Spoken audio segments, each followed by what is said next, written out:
Welcome to Modern Home Masterminds with beSpoke Brokers. I'm Shawna Glazier, designated broker and owner.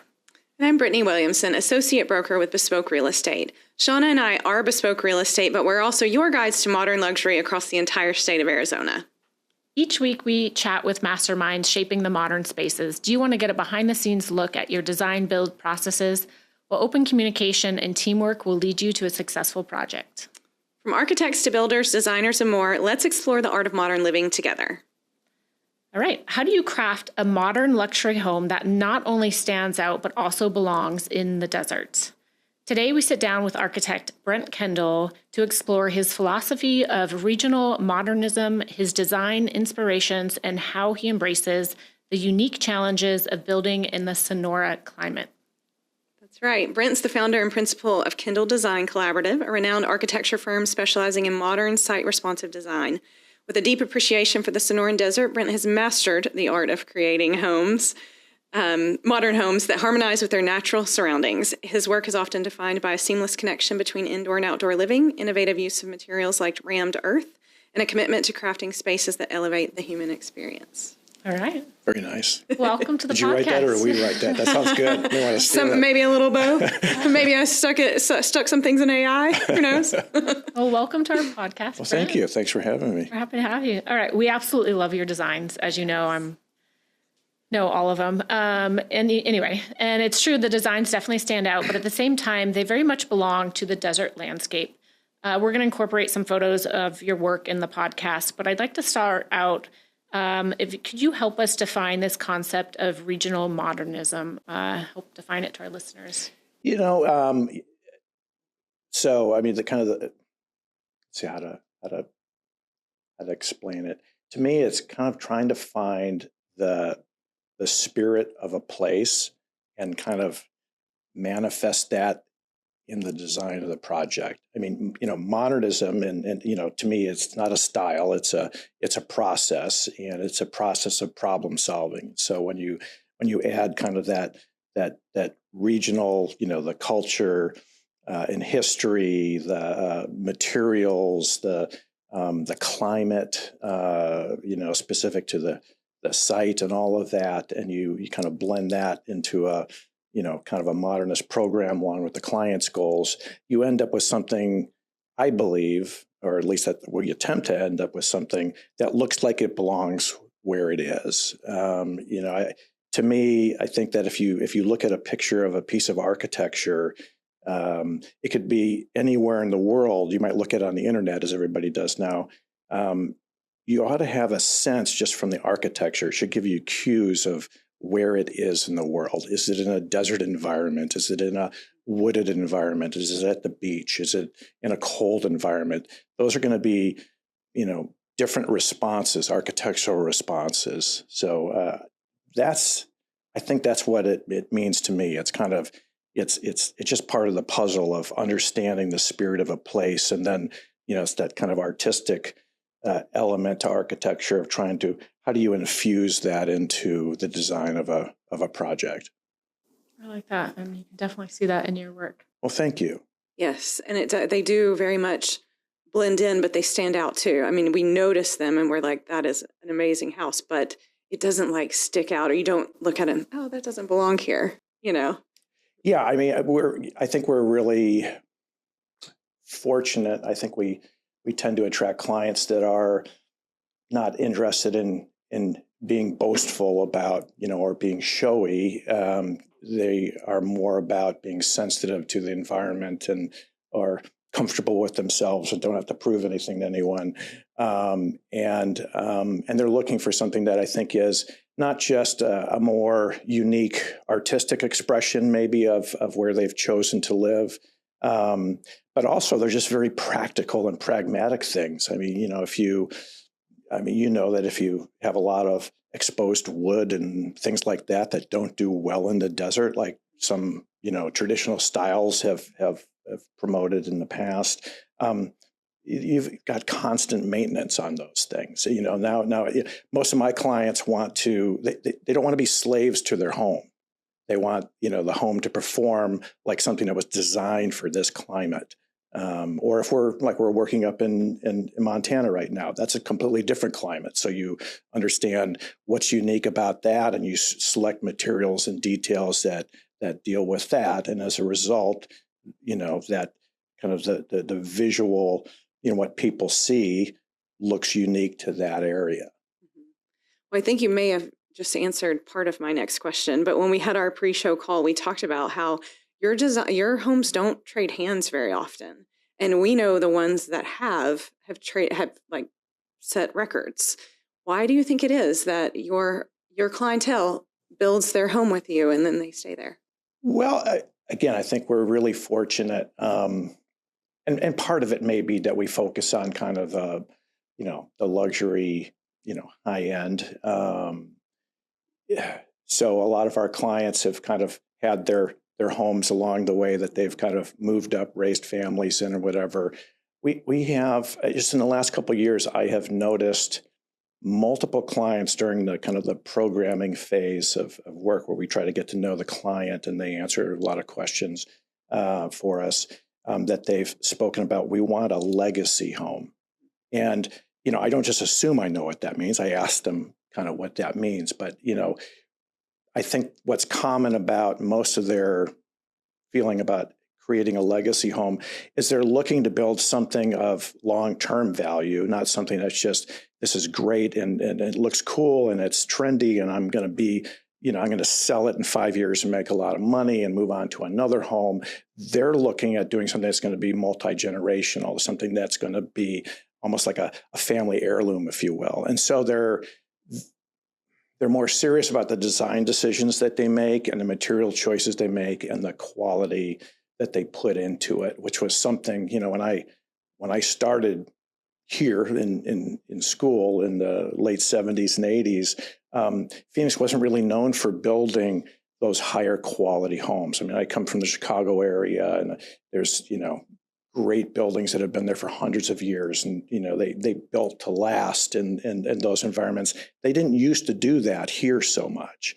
But I've felt for a while now that the Valley has been going through this kind of architectural renaissance, if you will. And some of it's an influx, I'm sure, of people from outside that maybe had higher demands than the people that were here before. But the homes that we're building today are of significant higher quality in every aspect than they were back in the 70s and 80s. And so they're more built to last, and clients seem to be more willing to, or they find value in it costs more, unfortunately, but they find value that they see the value in building higher quality that's going to last longer. Mm-hmm. I wonder if we go back to that home that was a record-breaking house that sold for $2,016 price per foot. And you held that record for many years, that house, and we talked about it all the time. But if you go back to saying your clients were thinking about legacy and generational, I feel like maybe that particular property didn't, because it was a smaller footprint. I want to say it only had like 3 bedrooms, and maybe that is why it changed hands, because they outgrew it or whatnot. And the record has been broken by now, like just a couple months ago. I think the new record in Arizona is $2,058 a foot is what we're sitting at in Paradise Valley. But so you need to re-break it by something, encourage one of your sellers to sell. Right. But when we were talking about the one that sold for $2,058 a foot, it was a giant estate. It was 17,000, how many square feet was the one? And had all these amenities and everything. 20,000 square feet.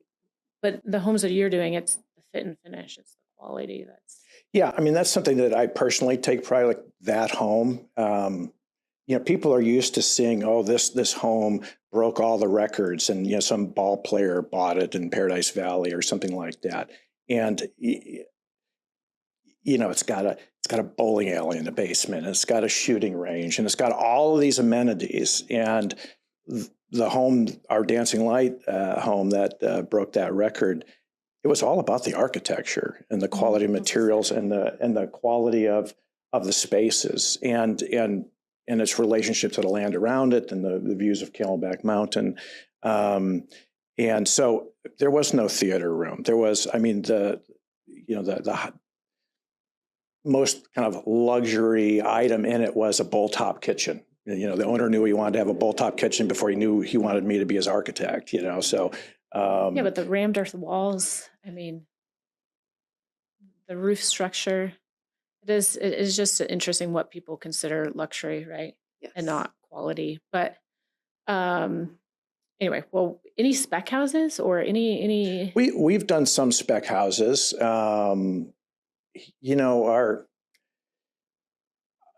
Our focus really is site specific and more often than not client specific. And so, with a spec house, you're kind of trying to hit, 90% of the market, and you're trying to build for less money because it's very cost driven. So there are some qualitative compromises that seem to be made. I enjoy doing spec houses because they're just, it's kind of like, you have free reign to design what you want to design. So. Yes and no. I mean, again, you're trying to meet the market, and there's a lot of creative or cool ideas we'd like to do. That's like, well, that's going to be, not everybody's going to like that. Yeah. So there's a little bit of there's a little bit of dumbing it down. And most of the spec houses that we've done, we've only done a few, are clients that want to do something unique, because so many of the spec houses just all look the same. Mm-hmm. They're all, if you're in PV, it's all white boxes, and if you're in Arcadia, it's all modern farmhouse. And we don't want to do either of those. And so we have been hired to do some that kind of, I think, from a marketing standpoint, to maybe stand out or give them something different to put out there. Yeah. And again, I was just selfishly asking because beSpoke wants to sell a Brent Kendle house. So if any of your clients ever want to sell, we have a lot of architects on our resume, but not one of your property. So, all right. I was at the Iconic Design Awards where you won some awards. So that was exciting. I'm sorry, Iconic you won, but you also won at Design 9, I think the Desert Jewel House, which we have up here. Can you talk a little bit about your projects? And I've been in this home, it's spectacular. Well, thank you. Our Desert Jewel home was, I think, the most unique thing about it from us, from a design standpoint. It was a piece of property in Paradise Valley that, pretty much everything around it had been developed over the years. But there was this one lot with a giant rock outcropping right in the middle of the building envelope. And I don't think anybody wanted to touch it, because certainly any spec builder would look at it and go, that's just going to be, it's going to take a ton of money to move that rock to put the house right in the middle of it. We were fortunate to have a client that originally built it. I think saw the value in that lot, probably got it at a good value because nobody else wanted to build on it too. Of course, it has great views because it's elevated. And we're willing to embrace the rock outcropping as kind of a component of the house. So while it's a very modern house, and you might argue that it's maybe looks less indigenous than some of the homes that we do, because it's it looks like it's black and white, even though it's not, because it had to meet hillside. So all those colors are darker than they appear. Yeah. But that rock outcropping that was there actually makes it a good neighbor to the neighborhood, because if you're driving around in the neighborhood, you barely know there's a house there. If you're in the house, and our clients had, like most of our clients, have a very high privacy requirement that they'd like to have. And so that rock outcropping helps with that. I mean, the primary bedroom in that house looks right into the rock outcropping. It becomes kind of a shield to the neighborhood, but also becomes this kind of beautiful, kind of jewel, if you will, to look into. So with offering the privacy that the clients right. And so, yeah, it was, like all projects, there was a problem to solve. It was a very small footprint. It was a very small allowable footprint, because it was a kind of a virgin hillside lot. And most of the lots that we end up seeming to build on in Paradise Valley tend to be lots that were built on previously. And so you have a larger buildable area that's kind of grandfathered in. But a lot like this, it was much more restrictive. So it kind of pushed us into doing a 2-level home where we could put the garages and laundry and the entry and so forth on the lower level. But that allowed us to then elevate the main living level so it has amazing views across the whole valley. So, and you can see the pool there. To have a, pool that literally sits about 20 feet off of the ground, you have some great views, obviously, from there, but also an amazing amount of privacy because none of the neighboring properties can see You're above it. you. Yeah, you're floating on the when pool. you're out there. So it's kind of like being in it has the benefits of like being in a high-rise penthouse, but on a lot in Paradise Valley with stunning views and a great neighborhood. So there's a few more just driving. I mean, Brittainy and I are always in Paradise Valley driving around. So there's one like on the west side of Tatum that we saw, and another one over by the Paradise Valley Country Club. I think the photos we have up here is one you said is published, one's not published yet. Neither of those homes are published yet. So we are literally still the Desert Geode home, which is the one that you mentioned. Yeah, that's the one after this one. We just got the final photography from that. This is that home. I so badly want a tour of this. I don't know what it takes, but I mean, look at that photo. That's amazing. That was just kind of that's the kind of house that I guess I've kind of spent my whole career like waiting for that kind of moment to happen, because that was a client where, part of our process is at the very beginning when we do conceptual design, we do everything in 3D, and it's still like, bubble diagrams, but they're 3-dimensional and so forth. And then we give them kind of an architectural feel, and we always do multiple options. So we did 4 or 5 different options of how we might build that particular site for the client. And I always like to do one that's kind of out there that, they're never going to go for this. These are like nice folks from Wisconsin. They don't build houses like this, And we went through that, and the first one said, we like the first one. And I was like, oh, I like you, I love it. And so they were so supportive throughout the whole process. And so it came out great. And we're real proud of it. Curious who the build and landscape architect was on that property. So Caldwell Sheeler was the landscape architect. Okay. So it was Caldwell Sheeler was on Weisman and Gale helped out with interior design. Okay. And we did all the architectural interior design, so all the stairs and fireplaces and millwork and all that stuff. The builder was Greg Hunt, and who did a great job. And then this is actually a different project. This is the one off of Desert Fairways? Yeah. Okay. Can we talk about that one? Sure. So this one has not been published, but I did drive by this one also, and I was like, that is... this home, when we interviewed for this project, it was the builder on this, John Gurley, had done a few projects for this client. And so he put us on a list, and we interviewed, and I wasn't sure who the client was. And then I realized the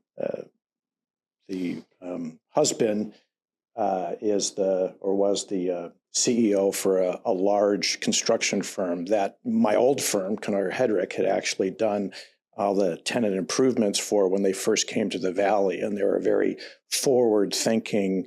They were green before people used that as a buzzword for sustainability. I mean, they recycled everything. They just had this great culture there, and they were always kind of very ahead of the bar as far as commercial and institutional contractors went. And they were also the first project we ever did that the centerpiece of the office for this construction firm was a wine bar. And so they were very social. Sounds like a fun place to work. So my thought was, oh my gosh, I have to get this project because, turns out I kind of know, this person, but most important, it was like, this is somebody who knows about, quality details and craft, and is going to be very demanding, and this is going to give us our opportunity to be that way. And then the wife turns out that she was a Herman Miller dealer. And so she is like, it's kind of the pinnacle of, mid-century modern furniture and craft and all that. And so I was like, oh my gosh, the bar was set very high. And so we challenged ourselves on that a great deal, and the level of detail and so forth. The pictures don't do it justice. If you look at the level of detail in there, it's just amazing. I think the other photo, is that a rammed earth fireplace that I saw? There is. Some accent right. walls. Uh-huh. I feel like you do more rammed earth than most other architects, at least currently that I've been seeing out there. It's when we're talking about kind of regional modernism and that, and I talked about trying to figure out kind of the spirit of a place.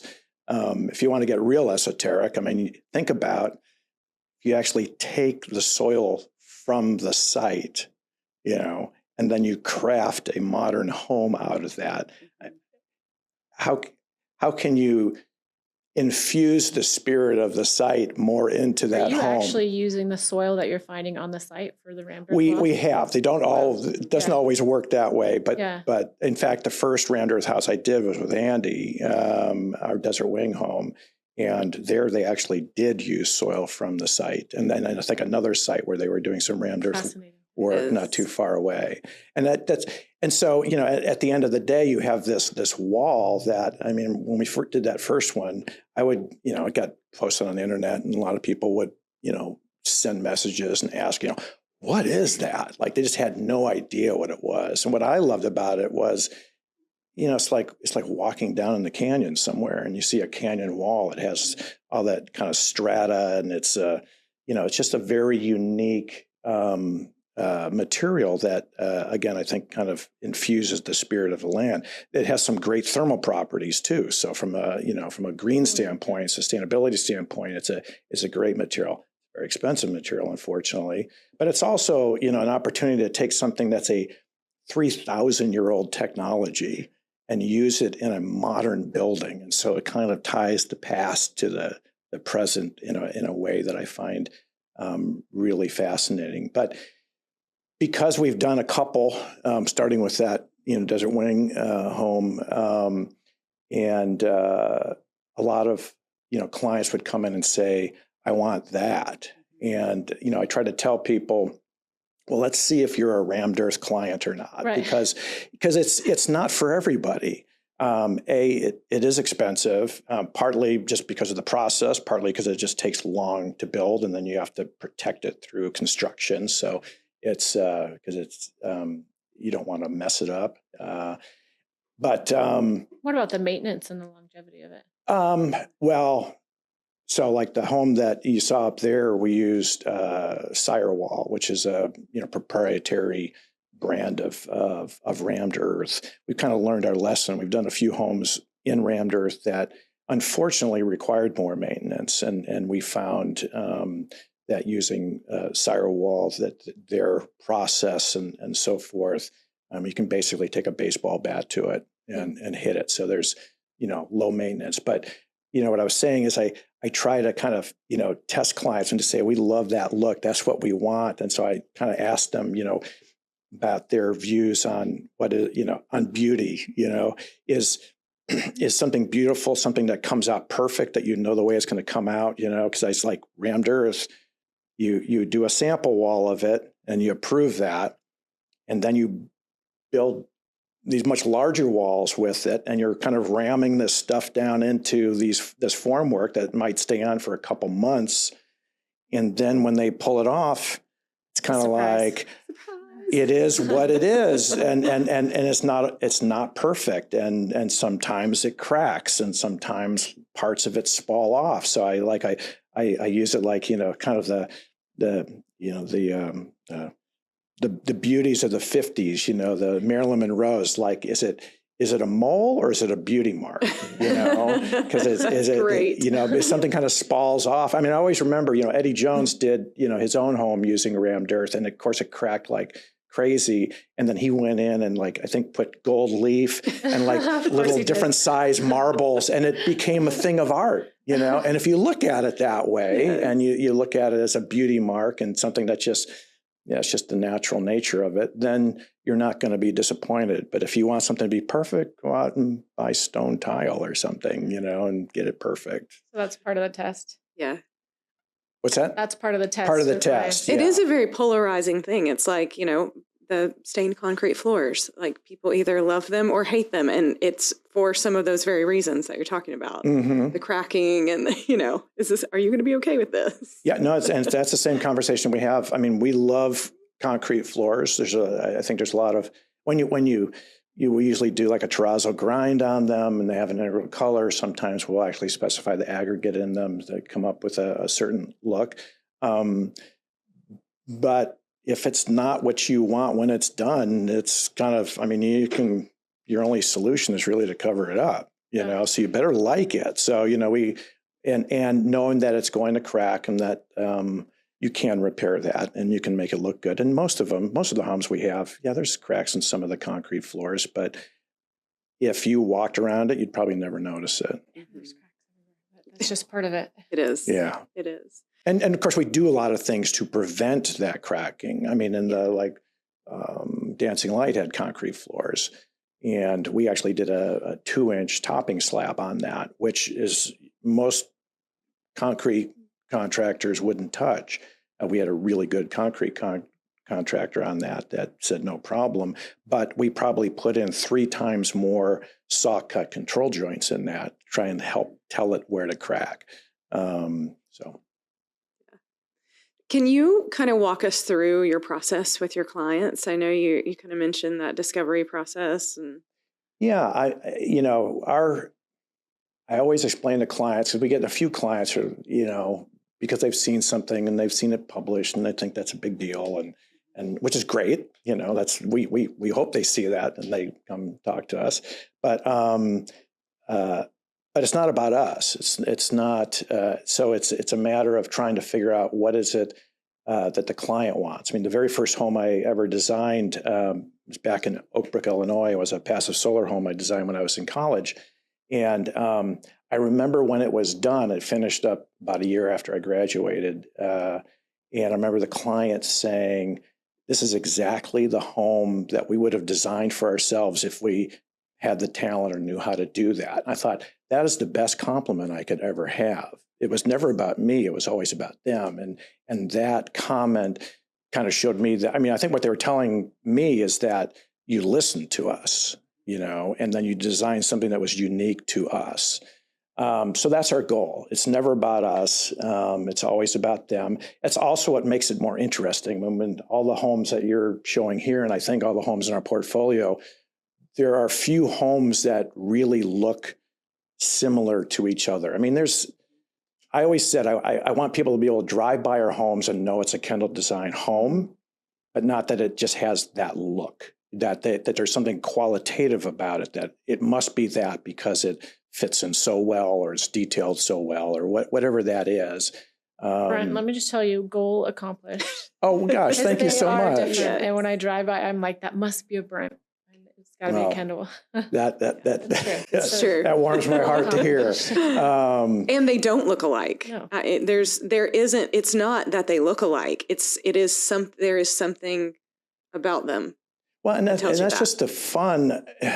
The fun of being an architect is ability to do something creative, and it's about kind of puzzle solving. And the puzzle is, you've got this piece of land, and what's unique about that land? Okay, what's the spirit of that land? What's the spirit of that region? What is the land trying to tell us it wants to kind of have on it? And then you have a client that's got a program of how they want to live and why they chose that site, and that could be very different. And then, of course, you got codes and budgets and all those kinds of things so.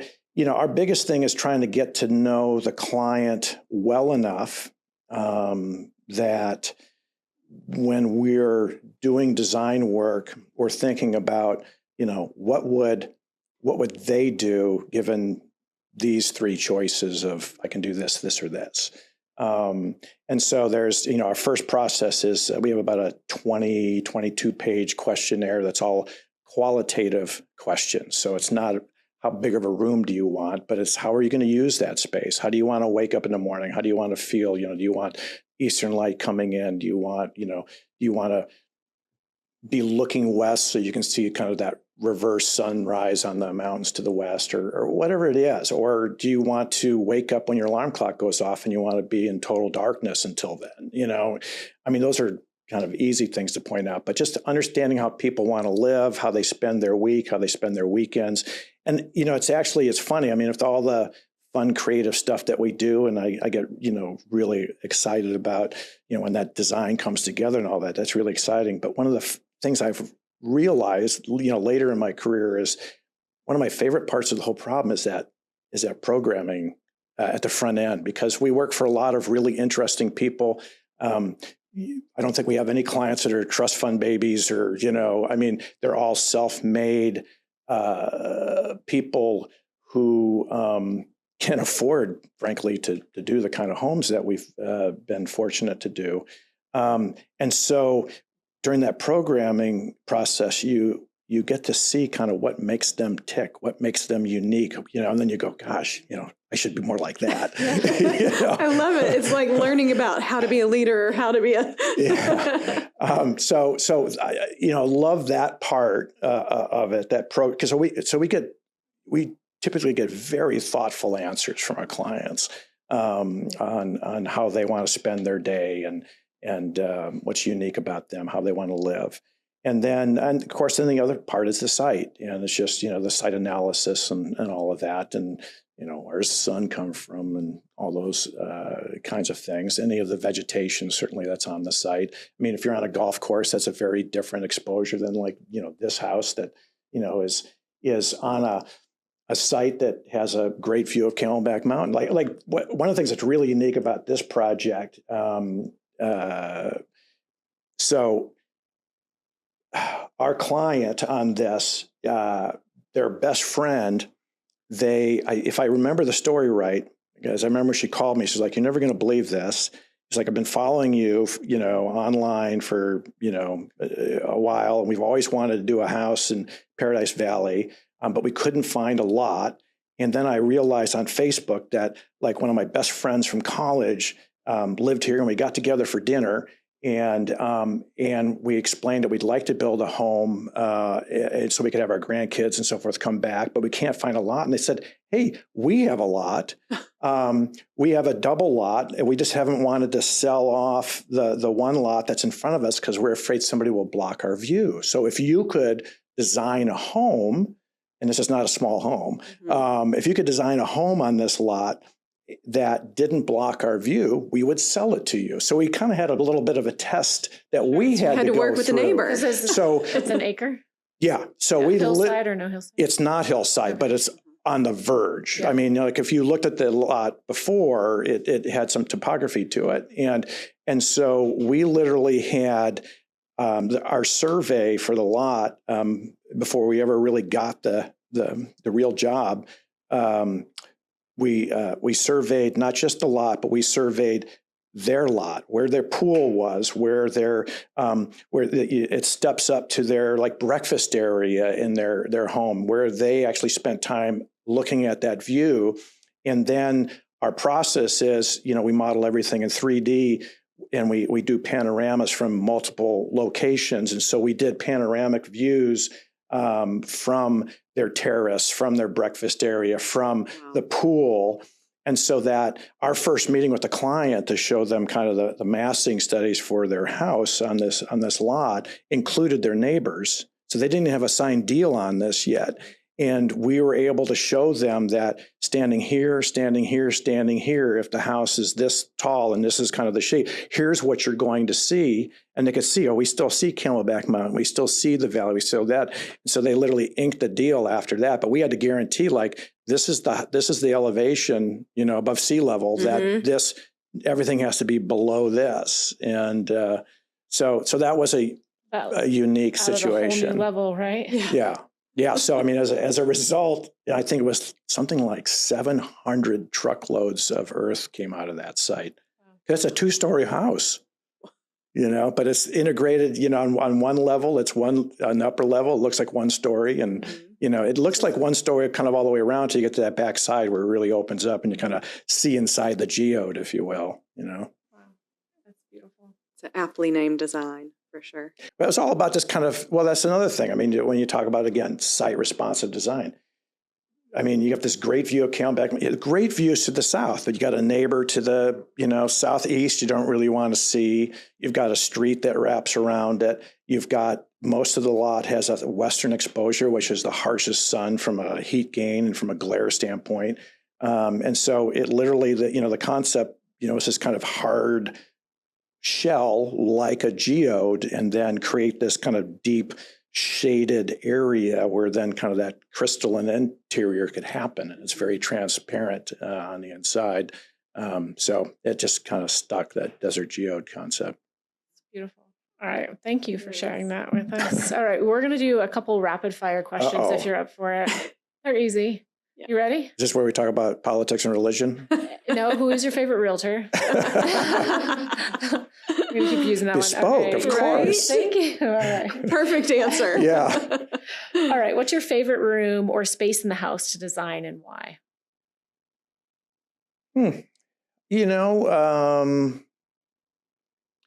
Favorite space in the house. It's probably cheating to say great room because, it's kitchens are kind of where everything happens. And so much, and it's also a tougher puzzle piece because to do an open kitchen, you want it to look beautiful, but you want it to be serviceable. If you design for somebody who actually enjoys cooking, then it's going to be a mess. And so what do you do with that mess? You don't, so if you have a great room concept, you don't want people, your guests, your dinner guests to kind of look up and go, oh, the kitchen's a mess. Let me help you with those plates. And as soon as that happens, the party's over. Yep. I say it. So it's like, you're in your 3rd bottle of wine, you're just getting to the good stuff, you're past the small talk. And then somebody says, let me help you with those dishes. And the party's over. Yep. So, designing a kitchen that works that way, we do a lot of kind of, back kitchens so that all the dirty dishes can move back there and the rice cookers and whatever it might be, they can all hide in the back. And so, because kitchens are kind of on display, they're like a fine piece of furniture today. And you want them to work, but you want them to look good. That's a great answer. Any fun hobbies, not architecture related? Well, so I've been a drummer most of my life. I was a drummer before I knew I wanted to be an architect, and often thought about taking that path. So I guess the most unusual thing that people find unusual, when I was 15 years old, I got asked to sit in with a band, and because they couldn't find a drummer. And they were all older. I was 15 and they were all professional musicians. And it was an Elvis impersonator band. And so I sat in just so they could practice while they would search for another drummer, and ended up getting the job, which I wasn't applying for. But at 15, it's like, oh, I can be in this. So I was in a Elvis impersonator show band when I was 15, and somehow talked my parents and let me do this. And we did some touring in the Midwest and played a lot of clubs and stuff. So, we didn't play anywhere that I was legal age to get into. So that's kind of my thing. And I still play the drums. I still enjoy it. Would love to find, some like-minded folks who would want to play, but don't want to have to go out and do gigs, because it's like, as a drummer, it's the worst, I mean, Well, I wish I could just be I could just be a banjo player, or something, but no, a drummer, I have this big Neilpert drum set, and, it's just like, it takes 3 hours to tear it down and 3 hours to pack it back up. And you could just host all the gigs at one of your houses.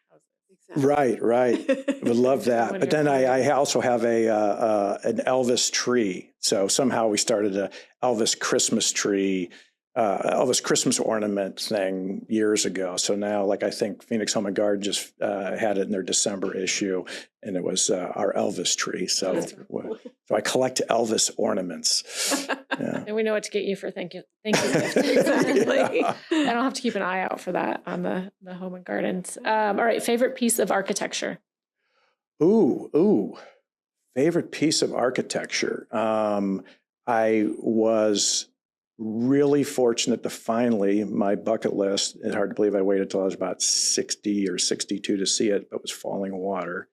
Falling Water. Falling Water. Yeah, that's just, it's so remarkable. But then, you know, I would like to get into Kaufman's Desert House and see that. So favorite, I say that, but almost anything by John Lautner.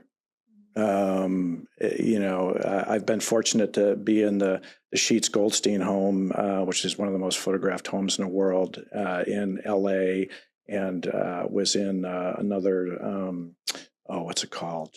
Silver Lake home that he did. And they're just, you know, they were done in the 40s, 50s, 60s, some in the 70s, but they're just remarkable. I mean, they're just, you know, more modern and cooler than just about anything done today even. So that's, you know, I draw a lot of inspiration from that. Very cool.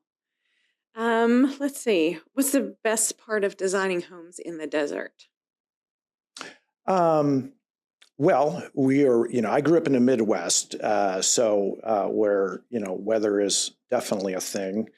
So one of the things that always attracted me out here, attracted me to move out in the first place, was just the striking landscape and the contrasts, you know, to see, like, I mean, just looking at like a cactus, for instance, you know, with the big spines, but then when you see like in an Ed Mell painting or something, that cactus blossom, I mean, it's so delicate and so beautiful. And so the desert's like that, and just the sky, you know, the endless sky, the sun.